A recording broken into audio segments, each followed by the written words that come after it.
Hello दोस्तों, स्वागत है आप सभी का मेट्रो सिटी समाचार न्यूज चैनल पर। आज तारीख हो गई है 7 मई 2021, दिन शुक्रवार, और बात करते हैं आज के मुख्य समाचार और बड़ी खबरों के बारे में। आज की पहली खबर है, कोरोना महामारी ने भारत में 23 करोड़ लोगों को गरीबी में धकेल दिया है और दूसरी जो लहर आई है उससे लोगों की हालत और बदतर कर दिया है। ये कोरोना वायरस संक्रमण ने साल 2020 के दौरान 23 करोड़ भारतीयों को गरीबी में धकेल दिया। इसकी सबसे ज्यादा मार युवाओं और महिलाओं पर पड़ी। वहीं कोरोना वायरस की दूसरी लहर ने संकट को पहले से ही काफी ज्यादा बढ़ा दिया है। वहीं दूसरी खबर है, वहीं फार्मा कंपनी बायोकॉन की मुखिया किरण मजूमदार शॉ ने कहा है कि कोरोना की दूसरी लहर से भारत को सुनामी जैसा नुकसान हुआ है। शॉ का कहना है कि बहुत सारे राज्यों में चुनाव और धार्मिक आयोजन हुए जिसके कारण ये देश की हालत हुई है। अगली रिपोर्ट आई है जो दिल दहला देने वाली रिपोर्ट है, जिसमें कहा गया है कि 2020 में 155 मिलियन लोगों को खाना नसीब नहीं हुआ। तो आप नसीब वाले हैं। अगर आपको 2 वक्त की रोटी मिल रही है तो आप नसीब वाले कहे जाएंगे, क्योंकि इस रिपोर्ट में बताया है कि 155 मिलियन लोगों को भूख का सामना करना पड़ा ये 2020 में। इसमें करीब 1 करोड़ 33 लाख लोग ऐसे शामिल थे जो भूखमरी के चलते मौत के करीब पहुंच गए थे, जिसे बचाने के लिए तत्काल भोजन की आवश्यकता थी।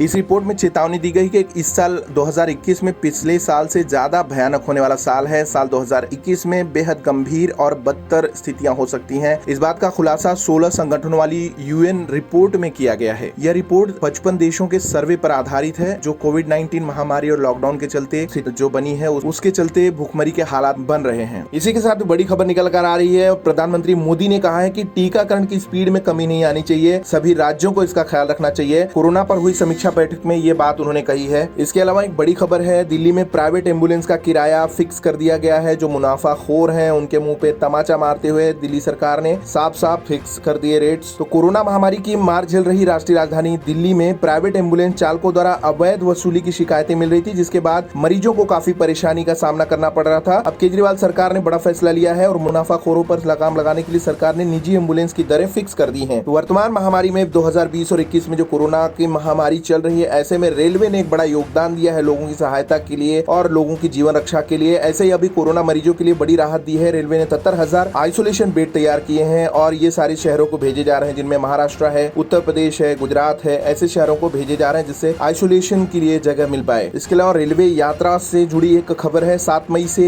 16 ट्रेनें नहीं चलेंगी, जिसमें रेलवे ने जारी करके लिस्ट दिया है। जो लिस्ट आप चेक करिएगा। कोरोना संकट के चलते ये सारी ट्रेनें कैंसिल की गई हैं। ईस्टर्न रेलवे की ट्रेनें हैं ये 16 ट्रेनें जो कैंसिल की गई हैं, जो पश्चिम बंगाल और बिहार के बीच चलती थी। रेलवे से जुड़ी दूसरी खबर है, कोरोना का असर देखते हुए रेलवे ने 9 मई से रद्द कर दी है राजधानी शताब्दी और दुरंतो एक्सप्रेस। अगली भी खबर रेलवे से जुड़ी है। अब नागपुर से दिल्ली के लिए मिल्क यानी दूध की ट्रेन चलेगी। 45,000 लीटर दूध से लॉकडाउन में जरूरत पूरी की जाएगी। इसके अलावा बड़ी खबर आ रही है, क्रिप्टो करेंसी से लेन देन की इजाजत दे दी है। एनपीसीआई ने क्रिप्टो करेंसी पर बैन लगाने से मना कर दिया है। उन्होंने कहा है कि ये क्रिप्टो करेंसी से आप लेन देन कर सकते हैं, बाकी बैंकों पर डिपेंड कर रहा है वो आगे क्या निर्णय लेते हैं। इसके अलावा लोन से जुड़ी एक घोषणा है आरबीआई की तरफ से। आरबीआई ने लोन रीस्ट्रक्चरिंग 2 की घोषणा की है। 25 करोड़ रुपए तक के लोन लेने वालों को मिलेगी इसकी सुविधा। आपको बता दें कि आरबीआई गवर्नर शक्तिकांत दास ने इस बात की घोषणा की है। लोन रीस्ट्रक्चरिंग का मतलब होता है कि लोन की मौजूदा शर्तों को बदलना। बैंक इन्हें ग्राहकों की सहूलियत के लिए बदलते हैं। इससे बैंक या वित्तीय संस्थान लोन की मूल रकम और इस पर ब्याज का बेहतर तरीके से प्रबंधन कर पाते हैं। इसका बैंक और ग्राहकों के दोनों को ही फायदा होता है इस बात का। इसके अलावा दुखद खबर है, कोरोना से 126